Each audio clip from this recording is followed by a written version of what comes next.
Selamat datang di web series yang nonton gak banyak-banyak amat, tapi yang nonton ternyata orang-orang penting semua. Asumsi, karena ternyata di luar dugaan kita, ternyata ocehan kita udah sampai kemana-mana, Mbak. Iya, betul.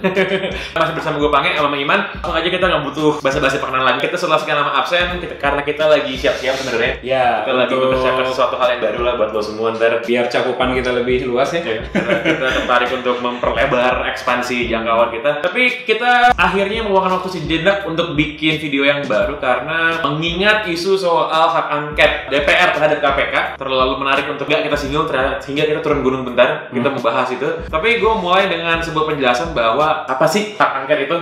Sebenarnya hak angket itu adalah hak DPR untuk mempertanyakan apakah sudah benar pekerjaan lah lembaga-lembaga negara, presiden, terus juga kementerian dan lain-lain. Intinya yang di bawah presiden ya, lembaga pemerintahan. Iya, dan ini adalah hak yang sebenarnya satu dari sekian banyak hak yang dimiliki oleh DPR. Ada hak lainnya ya, hak interpelasi, hak budget dan lain-lainnya. Dan ini bukanlah sesuatu yang mengada-ngada sebenarnya, karena ini memang dimiliki oleh DPR. Namun yang jadi masalah adalah sekarang subjek dari hak angket ini, karena biasanya yang dilakukan penyelidikan itu adalah kepada lembaga pemerintahan. Pemerintah. Intinya presiden lah biasanya ya gitu. Presiden, kementerian itu kan semua yang di bawah eksekutif. Tapi KPK kan itu sebenarnya lembaga hukum lah ya jatuhnya ya sebenarnya, bukan lembaga pemerintahan, walaupun memang katanya sih bertanggung jawabnya kurang lebih ke presiden ya. Betul. Cuman kalau kita lihat ada beberapa pendapatnya dari ahli hukum. Yusril misalnya, Yusril bilang gini, DPR berhak mengajukan hak angket terhadap KPK karena KPK adalah sebuah lembaga yang dibentuk oleh undang-undang. Gitu sih kata Yusril. Tapi logika tersebut langsung dipatahkan oleh beberapa ahli hukum dari UGM kalau nggak salah. Mereka bilang ini ya, semua lembaga juga dibentuk oleh undang-undang. Bahkan DPR pun juga dibentuk undang-undang. Jadi bisa aja misalnya DPR mau mengangket DPR gitu. Kalau aneh banget makanya gitu. Sedangkan sebenarnya nggak, sangat tidak logis misalnya DPR mengangket Mahkamah Agung atau Mahkamah Konstitusi, kan nggak bisa gitu. Sedangkan ya bisa dibilang sama lah harusnya MA, MK sama KPK gitu, sama-sama lembaga penegak hukum sih menurut gue. Sedangkan kalau pendapatnya Mahfud MD, dia bilang bahwa ada 3 hal kenapa pansus ini angket DPR kepada KPK itu cacat hukum kalau kata Mahfud MD. Pertama, katanya subjeknya keliru, yaitu nggak bisa dilakukan kepada KPK karena itu nggak termasuk lembaga-lembaga yang dimaksud. Lalu yang kedua adalah objek hak angketnya itu penanganan perkara KPK.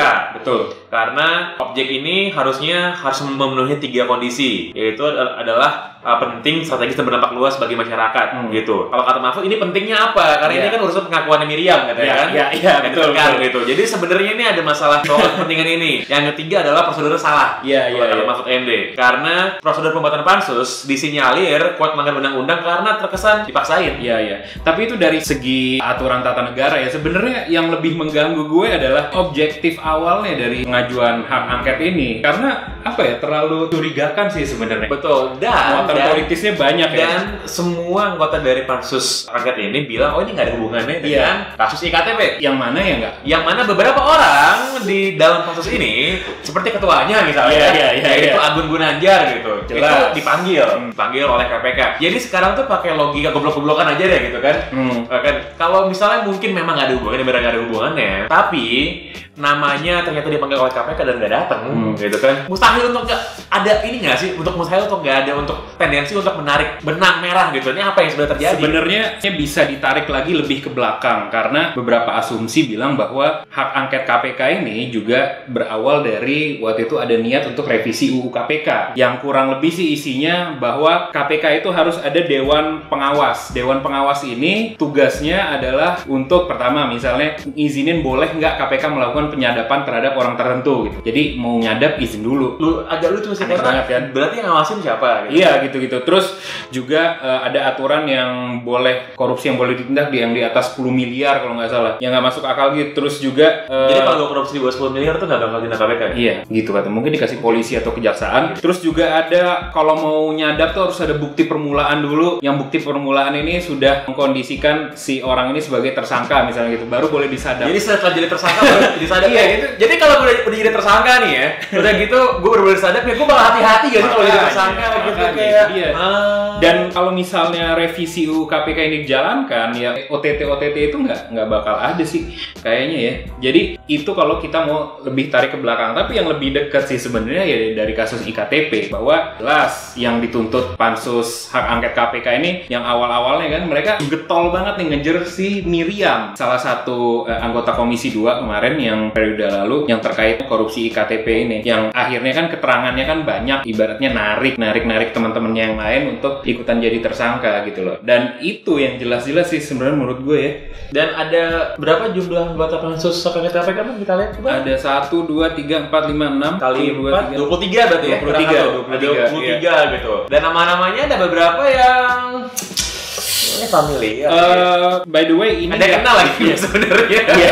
By the way, ini nggak dari semua partai DPR ya, ada 3 partai yang menolak dan tidak ikut pansus hak angket ini. Yang pertama PKB, yang kedua PKS, dan yang ketiga Demokrat. Oke. Intinya kalau Demokrat sih bilang bahwa hak angket tidak bisa karena ini bukan instansi negara. Sedangkan ya partai-partai lain sisanya P3, Nasdem yang partai baru tapi salah satu penggagas juga sih by the way. Terus juga Hanura, Golkar dan PDIP yang paling banyak. PDIP itu 6 anggota, Golkar 5 anggota. Yang di tersangka IKTP juga mereka berdua paling banyak sih. Dari nama-nama ini sebenarnya ada beberapa nama yang ya sebenarnya sih sedih juga sih. Iya. Karena ya kayak gue bilang tadi ada yang gue kenal bahkan langsung juga bukan cuma kenal, gue coblos kan waktu gue milih 2014. Ada sahabat gue dari dapil gue itu bener-bener dari daerah pemilihan gue coblos orangnya. Gitu. Dan habis gue coblos, gue kirim DM di Twitter sama orangnya, bang, gue pilih lo kalau di bang masa kayak gitu loh. Cuman ya namanya juga data politik ya, jadi menurut gue banyak hal yang bisa berubah. Dan kalau kita lihat dengan udah kayak gini nih mana, dan nama-nama dari anggota-anggota pansus ini pun dari partai-partai yang mendukung pemerintah sebenarnya. Iya. Makanya jadi kalau mau dilihat dari apakah ini action untuk menjegal pemerintah atau menyusahkan pemerintah, menurut gue enggak, karena ini udah bener-bener kepentingan politik masing-masing partai, bahkan masing-masing orang di DPR gitu. Iya. Jadi karena kalau kita lihat kan di dalamnya PDIP jelas, ya partai presiden, Golkar pendukung pemerintah, ya apalagi partainya coba kita lihat. Ada Nasdem, iya. PAN dan Gerindra enggak kan? PAN dan Gerindra enggak. PAN dan Gerindra enggak. PAN juga, PAN pendukung. Oh, PAN akhirnya ya, akhirnya iya, akhirnya. Betul. Tapi Gerindra kan enggak. Gerindra kan enggak. Jadi memang kayak kata Iman tadi, ini bukan masalah partai pendukung atau partai oposisi, ini kepentingannya beda sama sekali gitu. Jadi kepentingan masing-masing sih kalau menurut kita.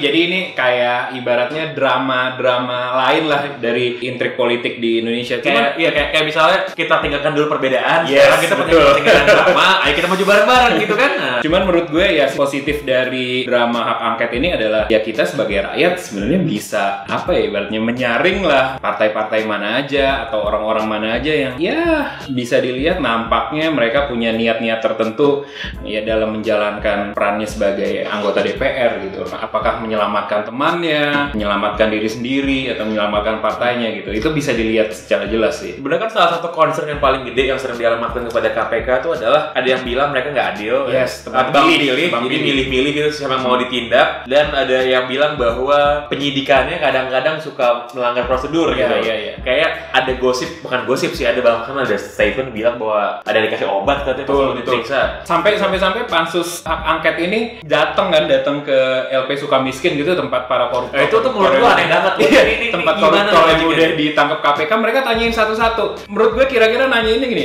saudara ini gimana kemarin waktu KPK nangkep lu gitu? Kira kasar nggak? Manusiawi nggak? Atau gimana nggak? Atau ada harta yang disisain nggak? Gitu sih. Jadi lo bayangin misalnya nih di Amerika gitu ya, ada orang yang mau nyidiki FBI kerjanya gimana, dia nyamperin Al Capone dalam penjara. Al Capone lo pas kemarin ditangkap sama Elliot sama FBI, lo gimana kira-kira? Lo kira-kira orang bakal jawab apa sih gitu? Pasti jelek-jelekin KPK lah gitu. Jadi walaupun misalnya gue juga tidak menutup kemungkinan bahwa KPK memang kurang lah. Bukan lembaga yang sempurna. Iya, betul. Sama sekali. Cuman so far eksistensi mereka ya bener-bener menurut gue bener-bener bermanfaat sih. Yang koruptor beneran ditangkap, bukan yang nggak korupsi tiba-tiba ditangkap kan gitu. Emang beneran korupsi gitu loh. Jadi ada barangnya, ada manfaatnya gitu. Kenapa harus akhirnya diganggu-ganggu seperti ini? Kalau misalnya mau ditanyain, kenapa lo tebang pilih atau apa-apa itu, oke gitu. Tapi kalau udah nanya harus pakai dewan pengawas, penyadapannya harus dibatasi. Yang dewan pengawas siapa coba? DPR maunya juga. Pertanyaan berikutnya, yang milih pimpinan KPK siapa? Udah DPR. Sama. Terus gimana dong? Gitu kan? Terus kayak gimana dong? Yang milih ketuanya udah lo, gitu kan? Sekarang udah lo pilihnya lo juga. Ternyata lo doang nggak cukup gitu. Iya. Tapi kayaknya memang milih pimpinan KPK kemarin DPR agak salah ya. Salah akhirnya melawan mereka sendiri. Cuma kan emang selalu demikian. Iya betul. Selalu demikian kan kalau kita lihat. Which is bagus ya. Gini, kalau pemimpinnya udah lo yang pilih ya, udah gitu siapapun yang dipilih setiap periode selalu bisa menjerat koruptor dan selalu dipermasalahkan. Betul. Berarti kan sebenarnya bukan masalah dari orang-orangnya. Iya. Memang fungsi lembaga itu berjalan dengan benar gitu kan. Dan ya kalau kalian mau lihat ya gini aja deh. KPK itu nggak pernah nggak diganggu dari zaman dulu, dari zaman ketua. Mau ketuanya siapa, presiden siapa. Betul. Mau dari Antasari, Abraham Samad dan lain-lain sampai sekarang diganggu-ganggu. Kalau dulu ketua-ketua ya, kalau sekarang nih udah satu lembaga mau di Kadra bibit dulu ya kalau kita ingat ya. Iya, betul. Dan ancaman-ancaman juga sebenarnya iya gitu. Dan yang terakhir kan KPK ancaman oleh DPR adalah mereka pengajuan dana APBN-nya nggak akan disetujui gitu kan. Jadi nggak ada anggaran baru lah untuk tahun 2017-2018 sampai gitu ngancemnya. Udah kayak wah ini beneran udah nggak bener sih ceritanya sih menurut gue. Nah jadi kalau misalnya ada yang mau bikin narasi kayak KPK nih lagi berusaha untuk mendrive opini publik, gitu kan lagi berusaha untuk pencitraan. Sekarang sih menurut gue sekarang sih kita balikin aja kepada lo lah. Gue yakin lo punya hati nurani gitu kan, lo bisa berpikir dengan jernih. Kira-kira lo sebagai rakyat gitu, lo lebih pro sama, bukan lebih pro lah, lo lebih percaya sama siapa sih? Sama KPK atau sama DPR? Let's say dua-duanya nggak bisa dipercaya gitu. Tapi kalau lo disuruh milih, lo milih yang mana lah gitu. Udah lo, gue sih slide lo aja lah gitu kan. Gue sih ya jawabannya ya sama sih harusnya sama kalian ya. Iya. Kalau yang berpikir secara logis sih gitu. Ini logis aja. Dan kalau buat kita ini bukan perkara sekarang soal gimana posisi politik atau gimana peta kekuatan. Ini menurut gue yang namanya untuk memerangi korupsi itu menurut gue komitmen semua orang. Dan ya kayak tadi kita udah bilang, menurut gue kembali ditekankan. Kalau kita lihat peta dari usaha untuk membuat kasus angket KPK ini tuh lintas kekuatan politik pemerintah, lintas partai. Ada partai pemerintah yang mendukung, ada partai pro pemerintah seperti PKB yang nggak mendukung, ada partai yang oposisi yang ikutan ada di dalamnya juga. Jadi ini nggak ada kepentingan, menurut gue nggak ada kepentingan soal berbeda kekuasaan. Ini masalah kepentingan masing-masing sih. Menurut gitu. Oke, ini udah lumayan lah ya. Kita tunggulah main untuk melepas sobat rindu dari sobat asumsi. Apa sih kita nonton ya? Ya pasti kita nanti bakal ngasih sesuatu yang lebih lah, yang surprise. Tapi ya nanti lo bisa lihat lah di Twitter gua sama Iman dan juga di sosial media asumsi. We'll come back with something bigger, something more exciting. Yes. Dan itu dia. Jangan lupa subscribe. Oke. Bye.